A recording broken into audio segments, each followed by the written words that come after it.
उमरे या गावातील डॉक्टर बाबासाहेब आंबेडकर यांच्या 134व्या जयंती दिनानिमित्ताने जो बॅनर बसस्टँडच्या आवारात लावण्यात आलेला होता, त्या बॅनरची विटंबना करण्यात आली।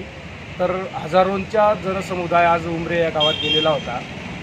वंचित बहुजन आघाडी या पक्षाच्या वतीने मी तालुकाध्यक्ष, उपाध्यक्ष, आमचे जिल्हा संघटक, तालुका संघटक या सगळ्या पदाधिकाऱ्यांनी तिथं उपस्थिती लावली असता PI खलाने साहेब घटनास्थळी आलेले होते आणि खलाने साहेबांनी स्पॉट पंचनामा करून तो बॅनर ताब्यात घेतला आणि सदरील प्रकरणाची साक्री पोलीस स्टेशन येथे कठोर कारवाई करण्यासाठी गुन्हा दाखल करण्यात आलेला आहे।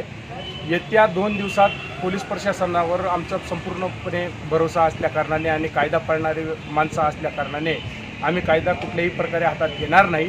पण येत्या 2 दिवसात जर कधी त्या नराधमाला किंवा त्या हरामखोराला जर कधी अटक करण्यात आली नाही तर वंचित बहुजन आघाडीच्या वतीने पूर्ण साक्री तालुका बंद व रास्ता रोको आंदोलन आणि पोलीस स्टेशनमध्ये ठिय्या आंदोलन आम्ही करण्याचा विचार करणार आहोत व सदरील 2 दिवसाचा अल्टिमेटम माझी प्रशासनास विनंती आहे, पोलीस प्रशासनास विनंती आहे की त्या नराधमांना लवकरात लवकर अटक करावी व त्यांच्यावर कठोरात कठोर शिक्षा करावी, अन्यथा उग्र आंदोलने आम्ही करू।